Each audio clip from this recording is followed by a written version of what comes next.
jadi maba. Mau ngapain di kampus? Saya sama sekali nggak suka baca, bingung passionnya apa. Sebenarnya passion itu nggak datang dengan sendiri, tapi kita sendirilah yang harus cari tahu. Halo teman-teman semua, kenalin saya Ricky, alumni dari Universitas Mataram yang baru saja lulus. Dan selama menjadi mahasiswa, saya aktif dalam beberapa organisasi dan ikut kegiatan volunteering, serta tetap menyeimbangkannya dengan prestasi dan juga akademik. Nah, pada kesempatan ini saya mau sharing terkait dengan gimana sih pengalaman saya selama menjadi mahasiswa dan valuable experience apa aja yang bisa saya bagi ke teman-teman semua. Sebelumnya saya mau disclaimer nih. Jadi apa yang bakal saya sampaikan itu adalah murni dari pengalaman pribadi dan bisa saja ini adalah hanya puluhan, ini hanya satu dari puluhan bahkan ribuan cara di luar sana yang bisa teman-teman terapkan. Jadi silakan sesuaikan dengan pribadi teman-teman masing-masing. Nah, ini adalah kampus hack ala saya. Oke, yang pertama adalah jangan takut mencoba hal baru dan eksplor diri sejauh mungkin. Kenapa hal ini penting? Saat baru pertama kali menjadi mahasiswa, tidak jarang nih dari kita yang kebingungan mau ngapain di kampus. Saya juga merasakan hal itu pas awal-awal menjadi maba. Masih bingung nih passionnya apa dan sukanya di mana dan bidang yang mau ditekuni nantinya apa. Padahal sangat banyak nih wadah dan fasilitas yang disediakan di setiap kampus. Dari apa yang saya tahu, sebenarnya passion itu nggak datang dengan sendiri, tapi kita sendirilah yang harus cari tahu dan kita nggak bakalan tahu kalau belum mencoba. Nah, berkaca dengan pengalaman saya sendiri, saat ini menekuni bidang kepenulisan ini ya, padahal dulunya itu saya sama sekali nggak suka baca dan nggak punya basic kepenulisan ilmiah sedikit pun. Hingga saat ini saya bisa mendapatkan beberapa penghargaan dan jadi juri dan juga pembicara di event keilmiahan. Padahal yang dulunya tidak pernah terbayangkan kalau saya bakalan minat di bidang ini. Dan iya, jadi saya berpikir nih pas awal itu kalau saya itu nggak mungkin bisa bertahan apapun suka dengan bidang penulisan dengan tipikal saya yang mudah bosan. Jadi, tapi ternyata setelah menekuni dan juga mencoba hal tersebut, mencoba hal baru dan khususnya di kepenulisannya, saya jadi sadar kalau ternyata kadang kita hanya mau diam di zona nyaman kita dan nggak mau keluar untuk mencari hal baru. Hingga saat saya semester 3, awalnya saya berkecimpung di dunia penulisan. Pada saat semester 3, saya diminta oleh kakak tingkat saya buat ikutan lomba karya tulisnya yang diadakan oleh fakultas. Dan akhirnya saya coba dan dari sanalah saya mulai tahu gimana sih cara buat karya tulis ilmiah, presentasi ilmiah dan sebagainya, hingga saya tekuni hingga sekarang. Nah, kalau saya nggak coba dulunya, mungkin saya nggak bakalan ada di sini buat sharing ke teman-teman. Jadi itulah pentingnya ternyata apa yang kita nggak suka atau apa yang kita nggak tahu, kita nggak bakalan tahu kalau kita nggak coba. Kita mungkin suka di sana ataupun itu bakalan jadi passion kita ke depannya. Jadi jangan sampai kita melewatkan hal-hal baru yang bisa saja menjadi passion ataupun bidang yang mau kita tekuni ke depannya. Yang kedua adalah punya goal atau tujuan dan tahu bagaimana cara mencapainya. Dalam pengalaman saya, goal yang kita punya bakalan terus berubah ataupun bertambah sesuai dengan banyak hal yang akan kita lalui nantinya. Namun buat saya, itu hal yang wajar. Yang penting adalah kita punya goalsnya dulu, apa yang mau kita capai. Soalnya, saat jadi mahasiswa, banyak banget nih pilihan yang bakalan datang dan banyak hal yang bakalan bisa dilakuin selama menjadi mahasiswa. Jadi biar nggak bimbang atau bingung mau ngapain aja selama kuliah, kita harus punya goalsnya dulu sehingga nantinya kita tahu mau kemana. Goals ini bakalan jadi acuan kita buat milih jalan yang mana yang perlu dilalui sehingga dapat mengapproach atau membuat kita semakin dekat dengan tujuan kita. Salah satu hal yang penting ketika kita membuat suatu tujuan atau goal adalah kita jangan sampai hanya membuat goals besar aja, tapi kita juga harus punya goals kecil yang mengarah ke goals besar itu. Jadi kita breakdown dari goals besar menjadi yang lebih kecil. Hal ini penting biar kita tetap termotivasi buat mencapai goals besar itu dan membuatnya terlihat lebih mudah dan lebih simpel dan lebih cepat untuk dicapai nantinya. Kita harus sadar kalau ternyata suatu hal yang besar tidak dapat dicapai dengan satu langkah besar, melainkan dicapai dengan langkah-langkah kecil yang terus dilakukan buat sampai untuk mencapai goal tersebut. Misalnya adalah ketika kuliah, kita ingin lulus tepat waktu dan bahkan mungkin sampai bisa mendapatkan gelar cum laude. Hal pertama yang perlu kita lakukan adalah tahu bagaimana cara mencapai hal tersebut atau goal tersebut. Nah, kalau di kampus saya nih, syarat bisa cum laude adalah lulus maksimal dalam waktu 4 tahun dan tidak pernah mendapatkan nilai C atau di bawahnya, dimana semua tapi harus dipertimbangkan juga dari pihak kampus teman-teman. Jadi setiap kampus itu biasanya punya syarat dan ketentuannya masing-masing. Nah, setelah kita tahu nih apa syaratnya, jadi kita susun target.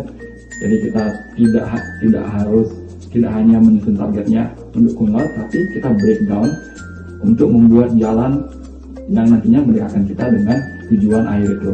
Misalnya dengan menargetkan kita mendapatkan minimal nilai D di setiap mata kuliah dan lainnya.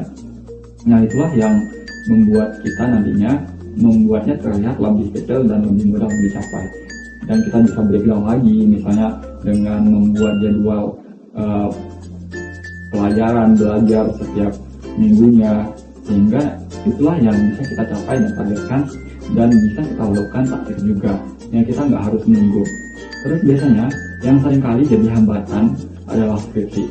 Kalau saya sendiri, hal yang membuat saya mudah atau mempermudah saya dalam mengerjakan skripsi adalah pengalaman saya ketika menulis karya studinya selama lomba ataupun menulis artikel ilmiah. Karena dalam penulisan ilmiah, hal yang inilah banyak sekali skill yang bisa kita pelajari di sana, seperti skill menyusun kalimat yang baik seperti apa, untuk mencari referensi seperti apa, citasi dan sebagainya. Itulah yang mempermudah saya untuk menulis skripsi. Jadi buat teman-teman, saya sarankan agar terbiasa dan mengenal lebih dulu sebelum skripsi. Misalnya kita sudah punya gambaran lebih kecilnya, seperti terbiasa membaca artikel ilmiah, terbiasa mencari referensi, terbiasa untuk mengutip, mencitasi dan sebagainya, sehingga nantinya kita bisa lebih siap untuk menyusun skripsi. Nah, itulah pentingnya ketika kita kenapa kita harus membuat suatu goals besar, dan kita juga harus tahu gimana cara mencapainya, sehingga nantinya kita bisa lebih terarah dan lebih cepat untuk berkembang. Karena biasanya yang saya temukan teman-teman yang lainnya itu bingung nih mau ngapain, sehingga orang kesana ikut kesana, orang kesini ikut kesini, dan tidak punya pendirian masing-masing dan tidak tahu mau kemana. Jadi teman-teman harus tahu nih tujuannya mau ngapain dan apa sih yang mau dicapai selama kuliah. Yang ketiga adalah punya mentor atau role model. Berkaitan dengan hal sebelumnya terkait dengan tujuan, punya mentor saya rasa sangat penting biar kita bisa tahu nih gimana cara mencapai goal kita atau mahir dengan apa yang ingin kita capai.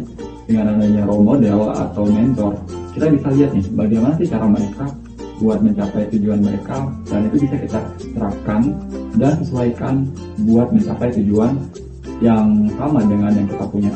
Selain itu, jika memang memungkinkan, kita bisa tanyakan lebih jauh lagi kalau ada yang membuat kita bingung. Saya sendiri, saya punya beberapa mentor dan tempat untuk bertanya. Contohnya misalnya dalam kelas, saya punya mentor sendiri, dan dalam tulisan juga memiliki mentor, sehingga saya bisa berkembang lebih jauh lagi jika saya memiliki pertanyaan atau kebingungan dalam proses untuk belajar. Dan jadi saya bisa saja berdiskusi dengan mereka untuk membantu saya lebih paham lagi dengan apa yang saya bingungkan. Selain itu, kita bisa ikut seminar atau lainnya untuk mencari tahu langkah seperti apa yang perlu kita lalui biar sama kayak mereka. Jadi ya, kalau kita sudah punya role model ataupun mentor, kita bakalan lebih cepat tahu dan lebih bisa belajar lagi dari mereka, dari pengalaman mereka yang sebenarnya sudah istilahnya mereka sudah lebih dulu berkecimpung ataupun lebih dulu menjadi mahasiswa ataupun lebih dulu mencari ataupun mencapai target mereka, sehingga kita bisa belajar gimana cara mereka untuk mendapatkannya dan kita juga bisa melakukannya di pribadi kita masing-masing atau gimana implementasikan untuk mencapai tujuan kita. Oke, yang keempat adalah cari lingkungan yang tepat, lingkungan yang bisa membuat kita berkembang lebih jauh lagi, lingkungan yang suportif atau bahkan yang secara tidak langsung bisa memotivasi kita buat jadi lebih baik lagi. Hal yang sangat saya yakini adalah kalau lingkungan tempat kita berada itu bakalan sangat mempengaruhi diri kita, baik itu pola pikir, bagaimana cara kita bertindak, motivasi untuk mencapai sesuatu, dan lainnya. Di lingkungan yang tepat, kita bisa berkembang lebih jauh lagi dan memiliki teman-teman sebaya yang memiliki visi yang sama. Jika kita ingin berkembang dan kita memiliki orang yang dapat mensupport kita, yang mereka juga mencari hal yang sama, kita bisa sangat cepat dan bisa berkembang bersama-sama. Jadi jangan sampai kita punya atau berada di lingkungan yang toksik yang membuat kita tidak bisa berkembang lebih jauh lagi. Jadi sangat penting buat kita mencari lingkungan yang bisa membuat kita lebih baik lagi dari sebelumnya, misalnya dari lingkungan ya, tapi silahkan teman-teman mencari yang sesuai dengan motivasi ataupun visi dari masing teman-teman. Jadi kalau sudah sefrekuensi nih, jadi sudah punya satu tujuan, pasti bakalan lebih cepat dan bisa berkembang di sana. Oke, terakhir saya membagikan kata-kata motivasi yang saya pegang hingga saat ini. Dalam dunia digital ini, terkadang itu ada hal positif dan negatifnya. Dan kita lihat kalau di saat ini kita merasa bahwa dunia itu bergerak dengan cepat. Mungkin ada yang sudah mencapai tujuannya di umur 20 tahun, dan ada teman kita yang sudah keluar negeri dan sebagainya. Itu membuat kita merasa insecure. Nah, salah satu kalimat yang saya pegang itu bilangnya, sebenarnya kalau kita bisa ibaratkan, hidup ini adalah bukan suatu perlombaan sprint melawan orang lain, tapi merupakan lomba maraton melawan diri sendiri. Jadi yang harus kita fokuskan adalah menjadi lebih baik dari diri sebelumnya, bukan menjadi lebih baik dari orang lain. Karena kita nggak bisa bandingkan diri dengan orang lain dan dengan orang yang berbeda, karena mungkin mereka start di start yang berbeda dan menempuh jalur yang berbeda. Mungkin orang lain bisa melangkah dalam langkah yang besar sekaligus, tapi kita perlu berhati-hati untuk mencapai langkah kecil. Itu nggak apa-apa. Jadi silakan teman-teman jangan fokuskan ke apa yang nggak bisa kita kontrol. Nasib kita, di mana kita berasal, lingkungan kita, ataupun hal lain terkait dengan apa yang orang pikirkan terhadap kita, itu nggak bisa kita kontrol. Jadi jangan buang tenaga di sana. Dan lebih baik fokuskan ke apa yang bisa kita kontrol. Misalnya dari apa yang bisa kita tindakan dari kita ini, apa yang bisa kita lakukan, itu silahkan fokuskan di sana, sehingga tenaga teman-teman nggak terbuang sia-sia untuk overthinking dengan hal yang nggak bisa teman-teman rubah terkait dengan pandangan orang. Tapi mulailah dari diri teman-teman sendiri. Itulah yang teman-teman harus fokuskan. Nah, itu aja sih dari saya. Semoga bermanfaat. Kalau ada tambahan silahkan tambahkan di kolom komentar dan juga bisa berdiskusi. Dan see you next time.